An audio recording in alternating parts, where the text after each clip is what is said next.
I now invite Rahul. Rahul Srivastav is trained as an anthropologist and runs a unique center called, it's herbs.herbs, which is embedded research looking at in Dharavi. But it's also a multidisciplinary practice. He works with multiple practitioners to look at dynamics of housing, social housing from the ground up. Rahul. This presentation is going to be a little about my discipline and how it has complicated my own understanding of what I wished were taken for granted realities.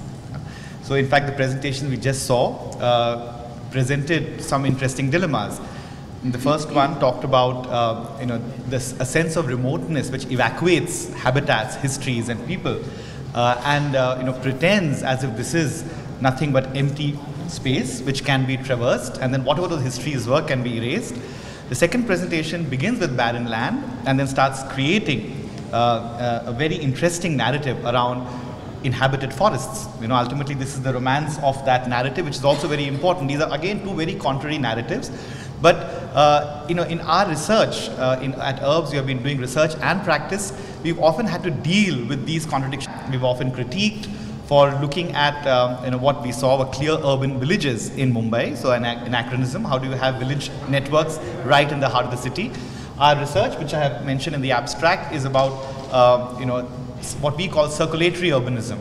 That India's urbanization is not a one-way channel between villages and cities, where cities start to burgeon, become big, but they are part of circulatory networks. A large part of India's service sector from cities actually goes back and invests in villages, and the whole demographic calculation of urbanization is being now questioned everywhere. Suddenly it's 84% of the world, suddenly it's 75%, India is still 30%. So these demographic calculations are something which we have constantly questioned through our own research, and we feel that what we need is a much more rooted understanding of how urbanization actually unfolds. However, once again, this presentation is not going to be about this directly, but about how anthropology has always created a lot of paradoxes for us to deal with many of these realities. So, as a practice, it is extremely complex and it is extremely implicated. It is connected to colonial histories. It is connected to large institutional institutions like the World Bank, the UN. It's connected to the state itself and the way the state operates. Corporates invest a lot in anthropological research now. So this fact that anthropology is always implicated with almost everything which creates toxicity, is something which has been always part of my own intellectual engagement with it. However, the discipline also has thrown in interesting anachronisms. So, for example, there's this wonderful book by Suresh Sharma. I keep quoting it in almost every presentation on tribalism and modernity, and which he talks about the Agaria community of central India, who were traditionally shallow miners. They dealt with iron. They were, in the late 19th century, considered to be very good metallurgists. They could participate in competitions with whatever local knowledge which was which they produced. They also saw the coming of the steam engine and iron as part of their mythology. They never felt threatened. In fact, they wanted to engage with it. However, and this is where the Enlightenment legacy of knowledge also becomes problematic. Colonial authorities, in fact, would push them back into the trajectory of being nomads and primitive forest dwellers, ban shallow mining, which actually opened the gates for a different kind of relationship to the forest. It, in fact, also called their shifting cultivation problematic. So there's a whole way in which an inhabited history can be rendered into something very, very simplistic, all in the name of not only progress in terms of material progress, but also in terms of civilization itself. So there is a certain way in which you're trying to pull a certain history into your understanding of what modernity is. So Suresh Sharma's excellent commentary is a very good presentation of a paradox. Then we have the whole idea of why is it that the tribal is often seen to be part of an evolutionary narrative. Right? And what is at the end of the evolutionary narrative? It is the city. Now the city is something which all of us as, as political, as intellectual thinkers feel has been the repository of all what we consider to be good. So there is, modernity is related to the space of the city, aspiration. In terms of activism, we have seen how rural-urban migration is always represented in terms of a certain kind of evolution of citizenship. And it is, in fact, we are often critiqued, what the hell is this rural migration you're talking about? Because isn't that really creating a problem in the way in which we understand also the idea of modernity?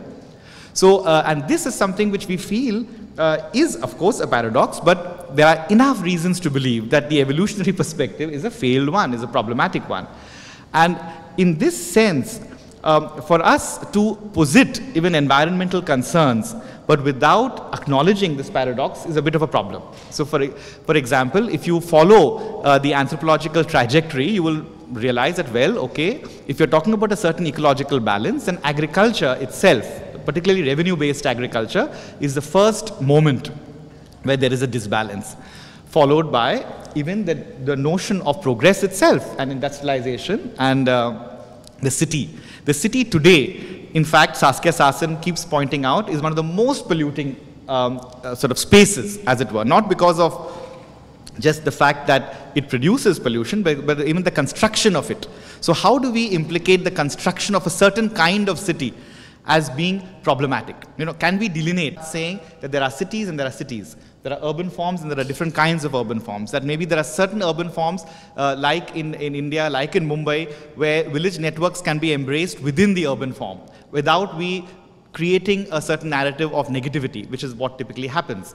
We are often accused of romanticizing the slum. This is like again, an evacuation of history. There are villages, they have histories, there are people who have come from the 19th century, they have produced a certain kind of habitat. That habitat does not fit into our contemporary conception of what a modern city is. And then when we create one more layer of complication, we talk about circulatory urbanism, we talk about people going back and perhaps urbanizing their villages in a slightly different way. Somewhere, the biggest blocks and the biggest zones of conflict are often at the level of the concept itself. How do you conceptually resolve some of these issues? Now, I've grown up in Mumbai, also went to Elphinstone, like many of our friends over here, and was exposed to a lot of, very interesting sort of politicized way of looking at knowledge. All of us were part of unions, we were all part of student groups and movements. And one of the things which was told to us, again, is the fact that the urban proletariat is a very important part of Mumbai's history. And the study of Mills, which I learned from Daryl, who's right here, is all about looking at the working class in a certain way. And the urbanization of the working class is very important. However, when we began to look at our study on the Konkan, and a lot of the 19th century, early 20th century laborers in Mumbai's mills were almost all from Ratnagiri at one point of time, particularly in the early 20th century. And a lot of the strikes were also financed by the agricultural incomes back home. They would go back to their villages. They would continue to keep connections, which is what also our circulatory urbanism narrative is all about. So at the political core of a certain political consciousness is also a sustained relationship between the village and the city, which is in this case literally feeding the movement. So in this sense, can we conceptually locate spaces in a manner where we also implicate our own intellectual trajectories, where we come from, how we place concepts, how we place ideas. Again, looking at the first presentation, one is reminded of a very interesting anthropological text in which an anthropologist was told to go to this remote island. The word remote is often used in anthropology, and then there are only 60 to 80 people who live there, so you will be able to finish your ethnography very quickly. The anthropologist went and realized that the 100 people were only the physical manifestation of life over there, and that the memories of ancestors and the presence of spirits basically populated the island into 100,000 plus. And immediately the whole relationship of looking at the sense of remoteness changed.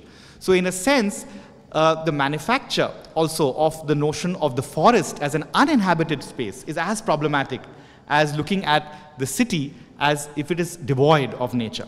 So in a sense, that's why both these the presentations become very interesting, because you actually see that it is often our conceptual expectation of a certain kind of reality which blocks us from responding to policy in a certain way. So for us, we have been pushing very hard for creating a framework for urban policy in India, in which the forest, the village, and the city are not part of an evolutionary framework. We are trying to question very strongly the notion of the urban, which today has become almost like a fetishized narrative. And historically, this particular notion of the city is very recent. It's post-World War II. There's a building boom in Europe and in America. A certain narrative of the city with zone spaces, which makes any other form of habitat seem to be problematic. Suddenly starts to dominate our imagination. So China as a country starts to mass produce cities because, well, it has, you have given it a very clear template of what urbanism is all about. India is always considered to be very poorly urbanized. We are 30% and less. From our point of view, we are already urbanized. We have a fantastic railway network, the cheapest and most affordable in the world, which has produced circulation of labor to an extent which is very rarely seen in other parts of the world. It has, this morning, in fact, I had a very interesting incident. I was just telling Ranjit about it. I was here early. I was at 8 o'clock, and I was waiting for a breakfast place to open. It began to rain. I go for shelter. I meet two kids who are, sort of working, and they've also come down for shelter, and they talk about their life in Jharkhand.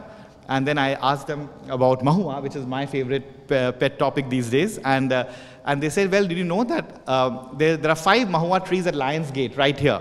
I said, I had no clue. And then he said, I came about 6 months ago, and I had a whiff of home. I was walking by, and I suddenly felt all these Mahua trees right around.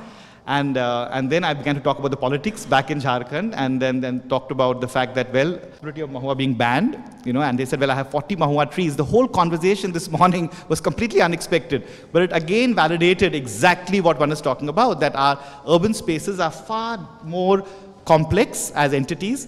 You have within them embodied many different histories. You have, a need. It's a very important, almost a compulsion to question straightforward evolutionary narratives. And if our, the biggest challenge we have right now, in fact, is from other urbanists. We are often questioned by urban planners, people from architecture, etc., that what is this kind of conception you're talking about urbanism? It goes completely counter to what our expectation is, that most of India is going to be urbanized, we have to get our cities ready, we have to invest more in concrete, we have to invest more in, a certain kind of urban space. And that is really where we find the biggest conflict and change, from within the practice of urbanism. Thank you very much, Rahul.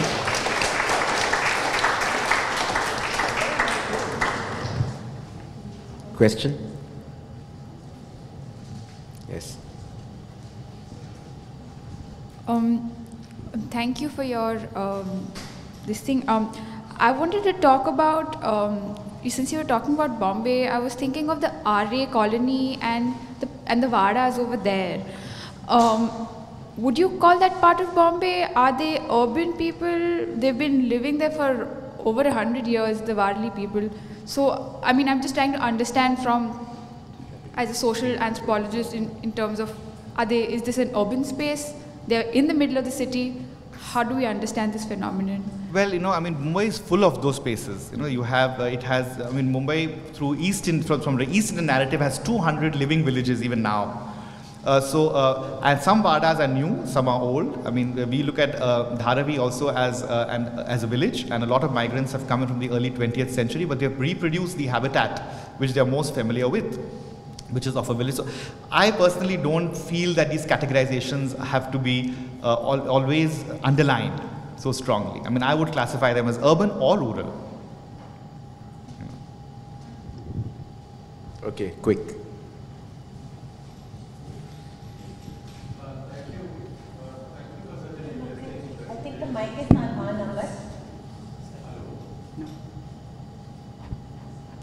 Thank you for such an interesting presentation, especially also to just suddenly realize that we could be just imagining and conceiving, incorrectly in a certain way.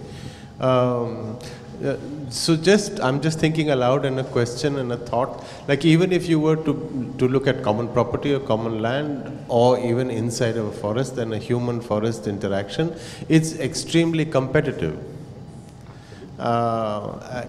Between the 2 foot high animal and the 4 foot high animal and the 8 foot high animal and a whole kind of ecosystem around these animals. So everybody is aware of it, and there's a very complex negotiation and series of institutions of negotiations which are not necessarily written but followed and understood. This scenario of not separating that you have spoken about seems interesting and organic, but how would it deal with power? How would it deal with predatory systems? Would that also just organically evolve like this is organically evolving? It's a very important question, Amar, and see the whole idea of institutions, right? This is again, I mean, in 15 minutes one could not explore all the thematics which are very important and which a presentation like this automatically raises.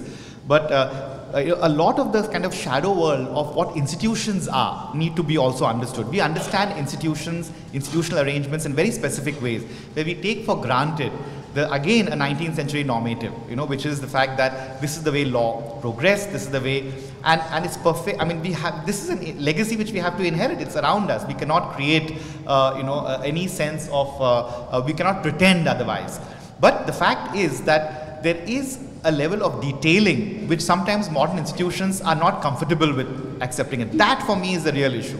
How comfortable are you with the detailing of localities, and how comfortable are you with looking at the way in which power actually operates?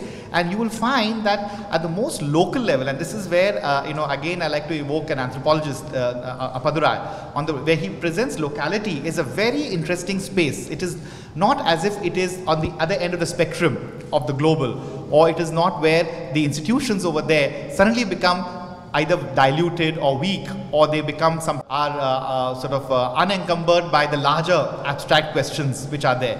Locality is very complex and can negotiate power in ways which we need to pay attention to.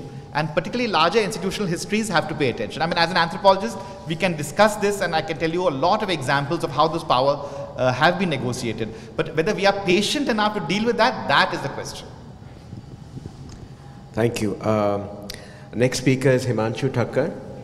Himanshu is one of the finest and best informed water experts in the country from the ground up, if I may say. He's been associated with many movements, Narmada Bachao movement, for example. He's an engineer, but also now runs an initiative called Sandrip, which brings out one of the most excellent and well-informed newsletter on water and rivers in the country. Himanshu.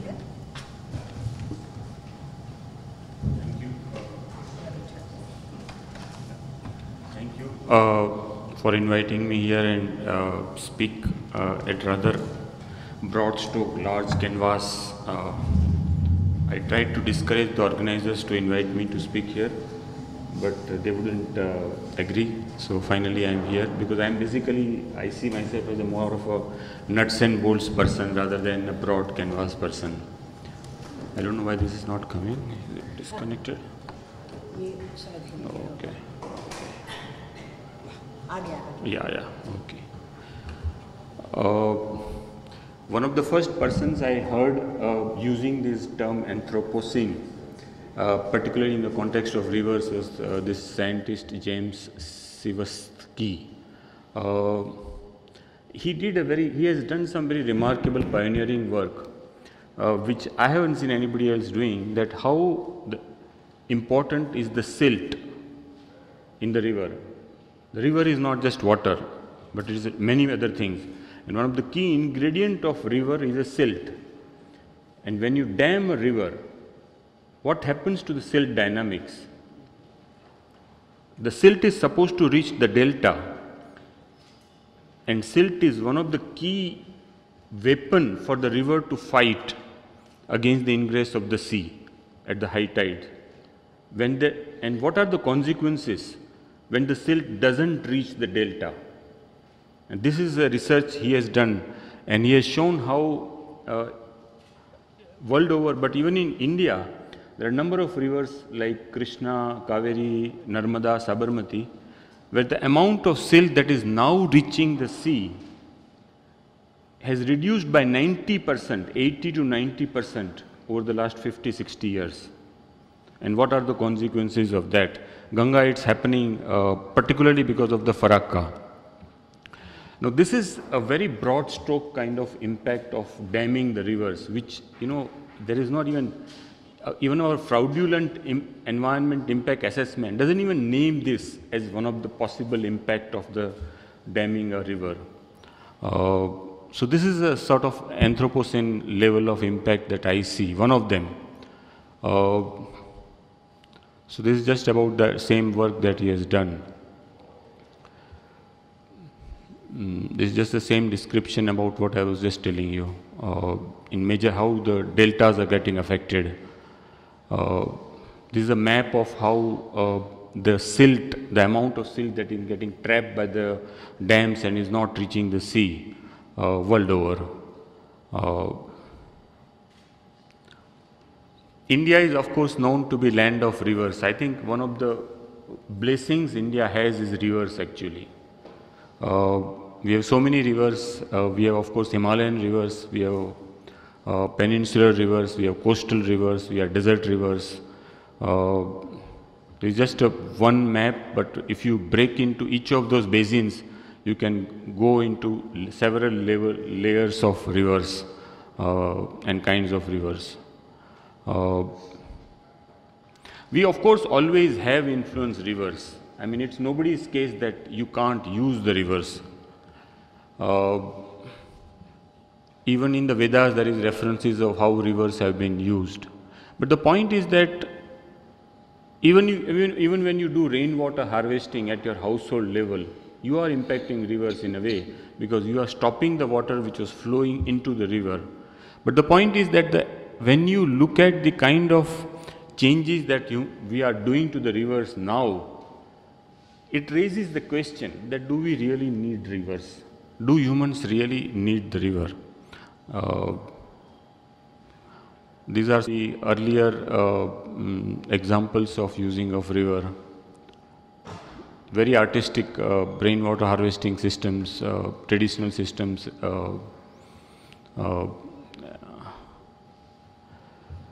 The dam building, but dam building is again one of the major ways in which we are impacting the rivers. India is the third largest dam builder in the world. We have built more than 5,000 big dams, just the big ones according to international definition. 97% of the dams are for irrigation in India, but we are building more and more of the dams for hydropower, including in the Himalayas and the Western Ghats. This is just one map which actually see very closely.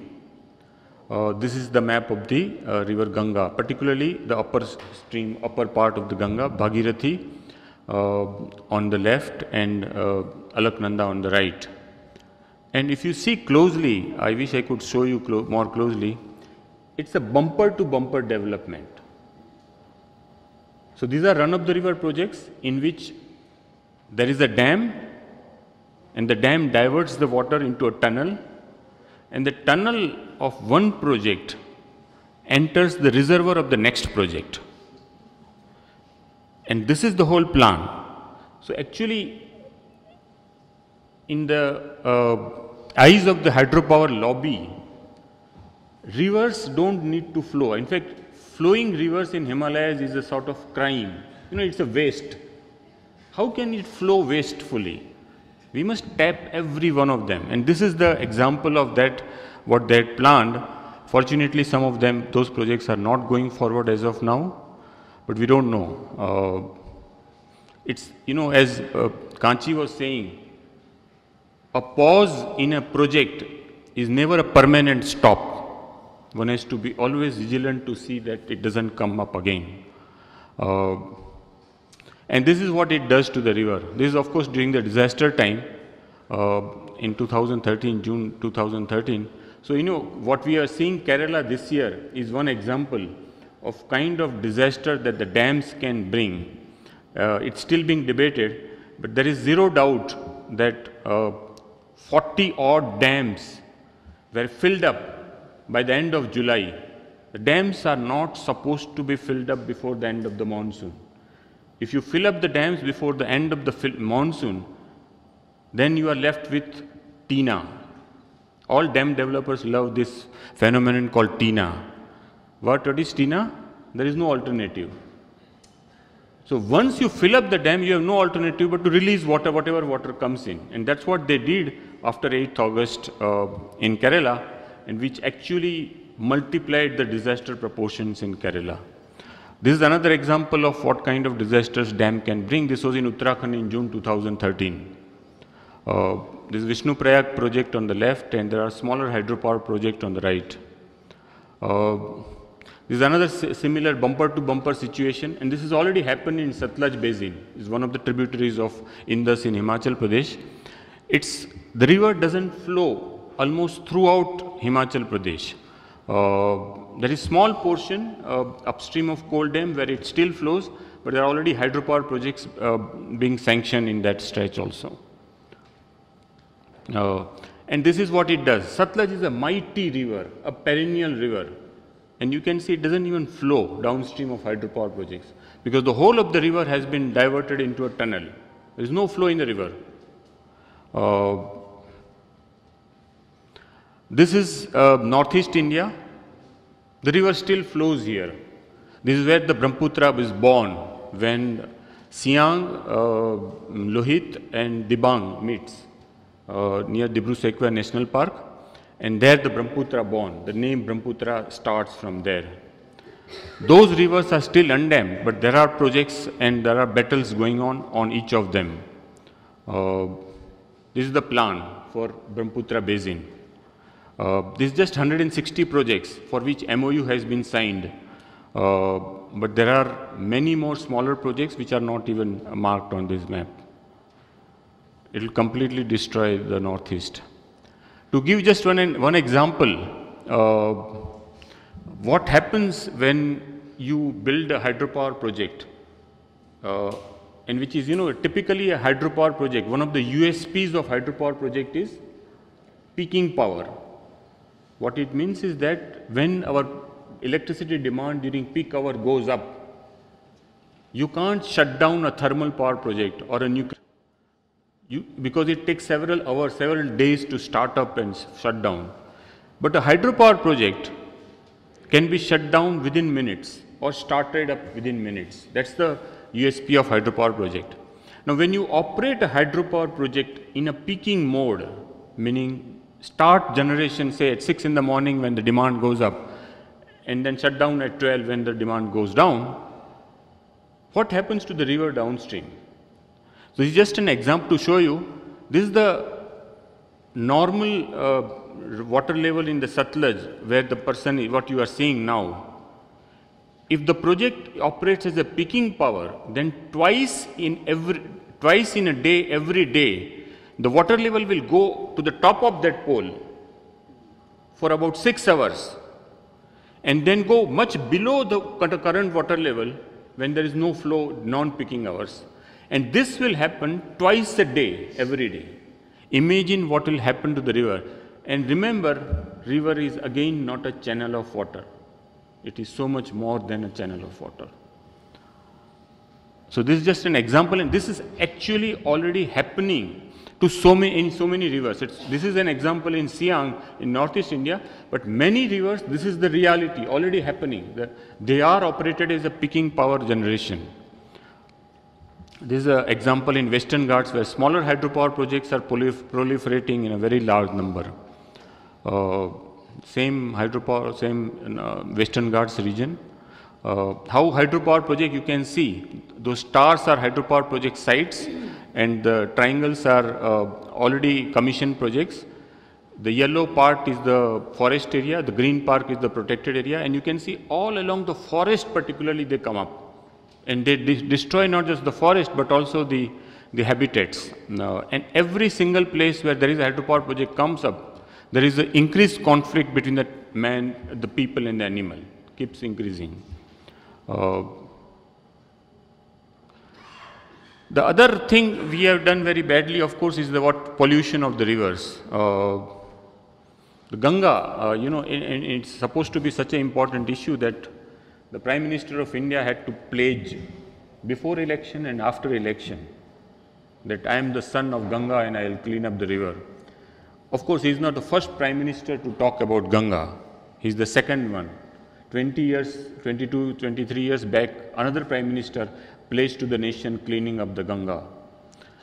In fact, today's newspaper, there is a report that Ganga pollution has, even in Varanasi, increased than what was even in 2014. This is another one of the scenes of, it could be many rivers, but this, for example, in Yamuna in Delhi. There are figures of how pollution is increasing, and actually the pollution is a major Anthropocene level of impact, particularly what the urban areas bring up, the industries and urban pollution bring up.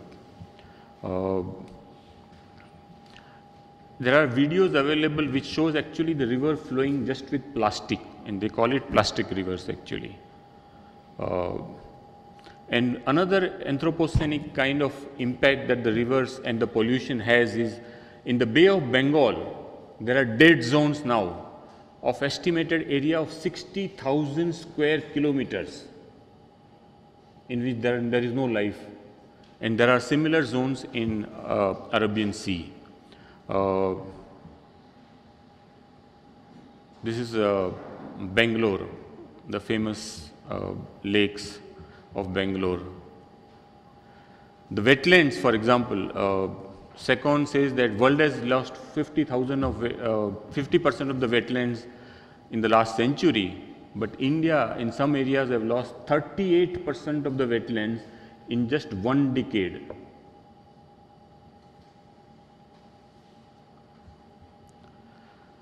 And the Bangalore lakes also on fire.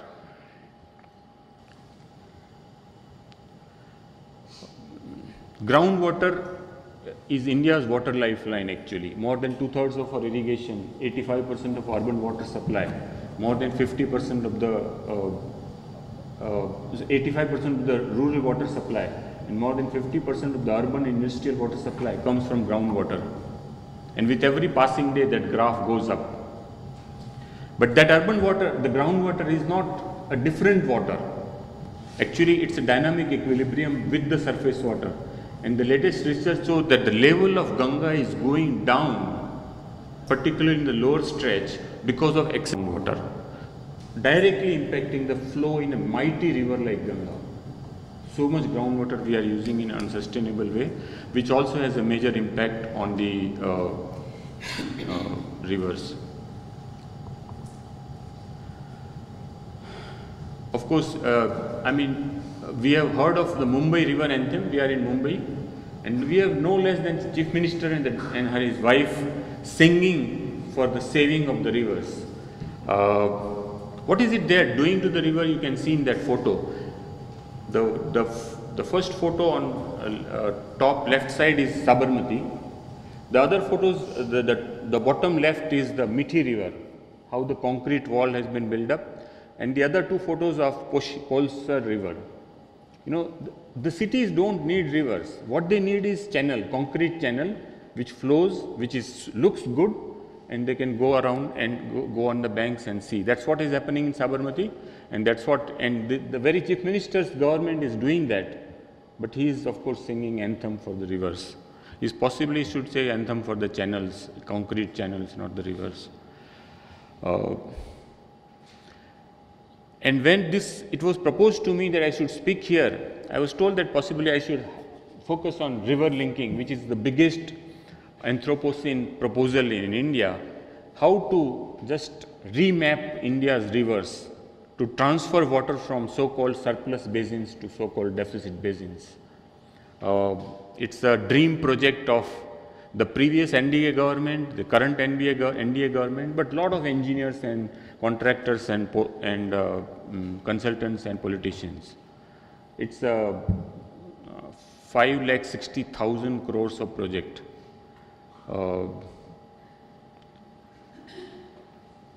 So, you know, one of the fights we have been having in India is to, even when you build a dam, build a hydropower project, at least leave some water for the river.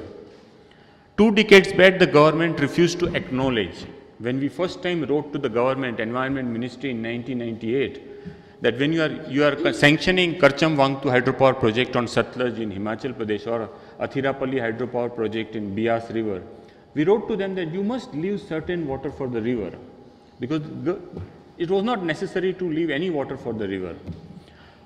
Over the years, the government now has accepted, okay, we need environment flows, which means river needs to have certain flow when you dam the river. But, you know, when we were arguing initially, one of the ideologues of the Central Water Commission told us that India cannot to have the luxury of having water in the river when society's demand for water are not satisfied. Now, this itself shows that in the eyes of the Central Water Commission, it's India's premier water resource organization, technical body, there is no value for the rivers. In fact, I have been saying this question, asking this question. When we do cost-benefit analysis of a dam, we take the benefits of irrigation, hydropower, flood control, water supply, and we are destroying certain land, deforesting, displacement, using cement and sand and etc. But what about the river? What happens to the river that is dammed? What services that the river was providing to the society, to the larger society and to the specific people who are staying on the banks of the river? What happened to that cost? That is not even part of the cost matrix. That is another example. I mean, we can show so many examples, but we don't really seem to need rivers at all in this Anthropocene age. And now, of course, there is here that there can be regulation of sky river, the moisture in the air and the forest indirectly.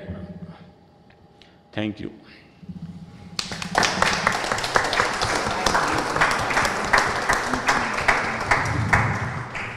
One or two questions.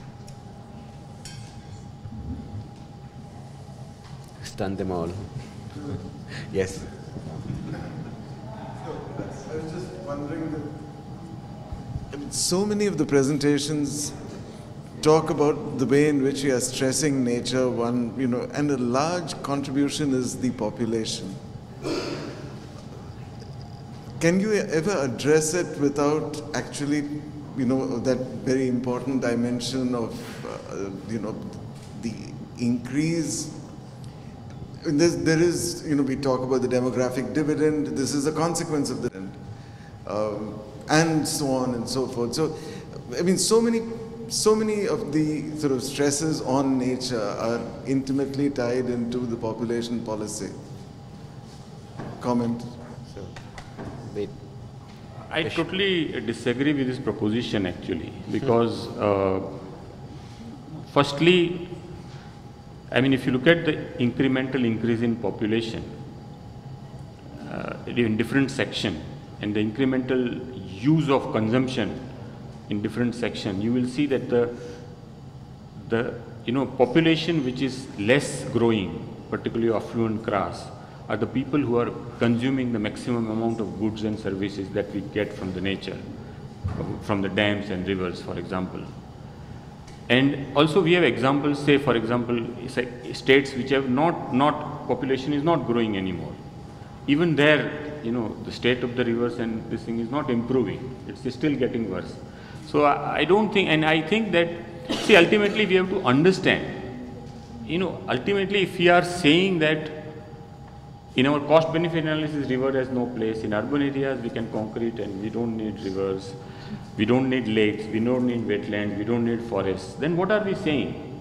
So we are not even conscious of what we are doing to all this. So it's a self-destruction mode which we seem to be in. And lastly, I would like to say that it is not necessary even for the current population, and particularly if we want to actually control the population, the best means is possibly more equitable development, which we are not doing anything about actually. What Kanchi was saying is we are postponing the equity. Now let us just develop for the affluent class. That equation is not working, it's not going to work. But even if we were to think of development, you have to define that what is, and the basic definition is to give basic needs for everyone. If that is the priority, then rivers can still flow and flow like natural rivers. The wetlands can still exist, lakes can still exist, the forest can still exist, and we can still satisfy the demand of our current and even growing population, which is supposed to stabilize by 2050. I think we can do that. That is very clearly possible. Thank you, Amar. Okay, very short, Amar. Are there any big industrial players in this whole story? Who's making the money? There are many, but for example, since we are in Bombay, let me talk about Tatas. In fact, Tata is the only business house which actually owns dams in India. That dam is, those dams are doing the most shocking thing, So we have Konkan area, which has rainfall of 2,000, 3,000 millimeters. And the other side of the Western Ghats is the Krishna and Bhima rivers, where ultimately there is a huge drought-prone area in the downstream, where sometimes the dams don't fill up. There is a drought prevalent in one in third year, one in second year, and so on. And these dams actually transfer water from Krishna and Bhima basin, the low rainfall drought-prone basins, to Konkan area, the high rainfall area. And that water just goes to the sea, not serving any purpose on the way, essentially. They don't need it really because there is so much water anyway there. Only for hydropower generation. And that Bombay consumes. All of that power the Bombay consumes. So this is just one example. There are others. Incidentally, the hydropower projects, who is in India, who is the biggest bilateral funder of hydropower project in India? Incidentally, it's Germans. and the projects that the Germany is supporting in India, the environment impact assessment are as bad. The public consultation is as bad. Compliance is as bad as any other damage. There is no change.